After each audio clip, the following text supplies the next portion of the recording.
বিষয় জরায়ুমুখী cancer. জরায়ুমুখী cancer বলতে আমরা কি বুঝি? জরায়ুটা আসলে দুই ভাগে ভাগ। একটা জরায়ু সেটাকে আমরা বলি ইউট্রাস, আর জরায়ুর যে নিচের অংশ সেটাকে বলি সার্ভিক্স। তো জরায়ু মুখ বলতে আসলে এই সার্ভিক্সের ক্যান্সারটাকে জরায়ু মুখের ক্যান্সার বলা হয়। জরায়ুমুখী ক্যান্সার কেন হয়? প্রথম কারণ হচ্ছে হিউম্যান প্যাপিলোমা ভাইরাস ইনফেকশন।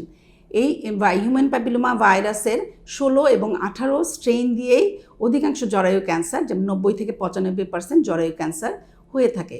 কিন্তু একটা মহিলার হিউম্যান প্যাপিলোমা ভাইরাস ইনফেকশন হলেই সে জরায়ু ক্যান্সারে আক্রান্ত হবে না। যদি এটা দীর্ঘমেয়াদী শরীরে অবস্থান করে তাহলে এটা ক্যান্সারের রূপ নেয়। তো সেই দীর্ঘমেয়াদী শরীরে অবস্থানের জন্য দায়ী হচ্ছে কিছু কিছু কন্ডিশন, যেমন একটা দুর্বল রোগ প্রতিরোধ ক্ষমতা, যেটা অপুষ্টি বা অন্য কোনো রোগের জন্য হয়ে থাকে। এছাড়া পেশেন্টের অল্প বয়সে বিবাহ হওয়া, অল্প বয়সে যৌন সম্পর্ক করা, অধিক যৌন সঙ্গী থাকা, ধূমপান করা এবং অধিক সময় ধরে গর্ভনিরোধক বড়ি যদি গ্রহণ করে, সেই ক্ষেত্রে হিউম্যান প্যাপিলোমা ভাইরাস শরীরে দীর্ঘদিন বিস্তার লাভ করে এবং তার থেকেই জরায়ুমুখের ক্যান্সার হয়ে থাকে। জরায়ুমুখী ক্যান্সারের প্রাথমিক উপসর্গগুলো কি কি? যে কোনো ক্যান্সারের মতো আসলে একদম প্রাথমিকভাবে এটা উপসর্গবিহীন হয়। তারপরে এটা আসে সাদা স্রাব নিয়ে পেশেন্ট। তারপরে এটা সাদা স্রাবটা হয়তো লাল রক্ত মিশ্রিত এবং অনিয়মিত রক্তস্রাব। এটাই প্রথম সিমটম, যে অনিয়মিত রক্তস্রাব। একটা মহিলা এসে বলতে পারে যে ওর স্বামী আছে, তাহলে স্বামী সহবাসের পরে রক্তস্রাব হয়। অথবা বলতে পারে যে আমার তো মাসে মাসে মাসিক হয়, তার মাঝখানে রক্ত চায়। অথবা একটা মহিলা, আমাদের একটা 55 বছরের মহিলা, উনি বলছে ওনার 8 বছর আগে মাসিক উঠে গেছে, বলে আমার হঠাৎ করে গত 1 মাস থেকে মাসিক হচ্ছে। তাহলে এই অনিয়মিত রক্তস্রাব, এবং যখন আরও দেরিতে আসে পেশেন্ট তখন সেটা দুর্গন্ধযুক্ত সাদা স্রাব হতে পারে। এবং শরীরে যখন আরও জরায়ু ক্যান্সারটা ছড়িয়ে পড়ে তখন সেটা পেটের চাকা, প্রস্রাবে জ্বালা পোড়া, প্রস্রাব পায়খানার সমস্যা, কাশি, এই সমস্যাগুলা নিয়ে আসতে পারে। জরায়ুমুখী ক্যান্সার নির্ণয় করার পদ্ধতি কি কি? যে কোনো রোগ নির্ণয়ের জন্যই হচ্ছে আসলে উপসর্গগুলা জানতে হবে। তো উপসর্গগুলা নিয়ে আসলে আমরা যেটা করি, যে জরায়ুমুখের ক্যান্সারের উপসর্গ নিয়ে আসলে কেউ অনিয়মিত রক্তস্রাব, সাদা স্রাব অতিরিক্ত যাচ্ছে, স্বামীর সাথে থাকলে রক্ত যাচ্ছে, তখন আমরা ওই জরায়ু মুখটা পরীক্ষা করব।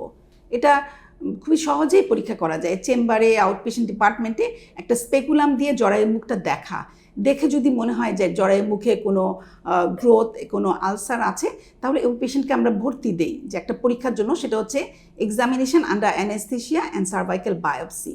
যে পেশেন্টকে অ্যানেস্থেশিয়া দিয়ে রিল্যাক্স করে নিচে দিয়ে দেখে আমরা ক্যান্সারটা কোন পর্যায়ে আছে সেটা দেখতে পারি।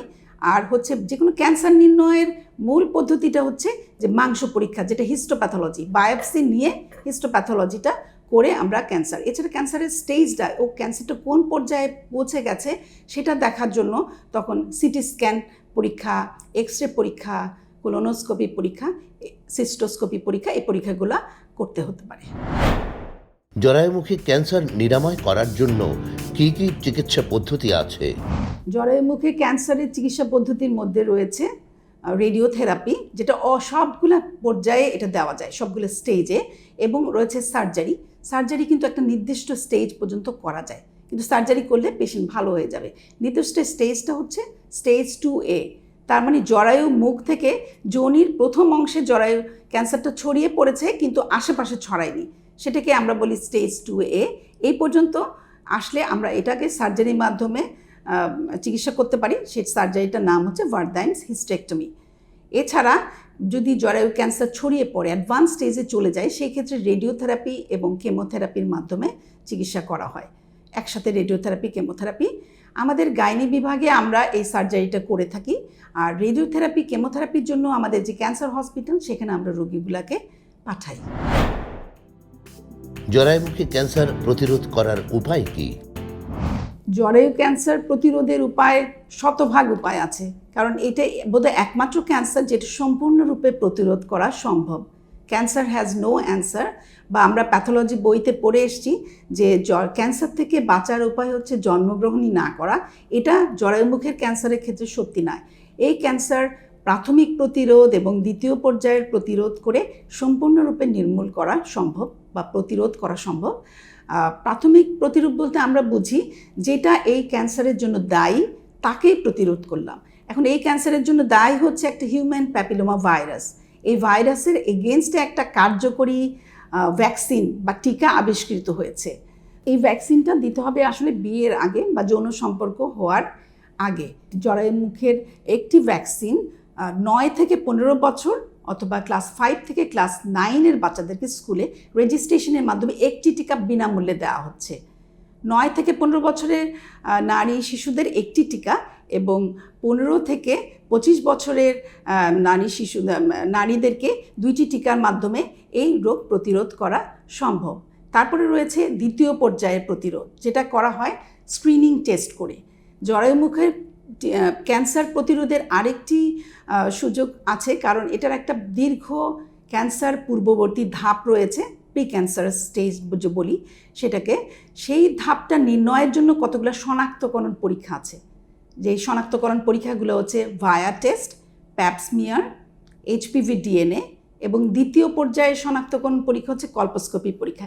তো এই পরীক্ষাগুলো করে আমরা যে ক্যান্সার পূর্ববর্তী ধাপ নির্ণয় করে যদি সেই ধাপটা চিকিৎসা করি তাহলে আর জরায়ু মুখের ক্যান্সার হবে না। 9 থেকে 14 বছর অথবা 9 থেকে 15 বছরের শিশুদেরকে অবশ্যই একটি জরায়ু মুখের ভ্যাকসিন দিবেন এবং যে কোনো নারী 21 থেকে শুরু করে তারা নিয়মিত এই শনাক্তকরণ পরীক্ষা, এটা যে কোনো আউটডোরে যে কোনো হাসপাতালে করা হয়, সেটা করে আমরা জরায়ু মুখের ক্যান্সার প্রতিরোধ করতে পারব।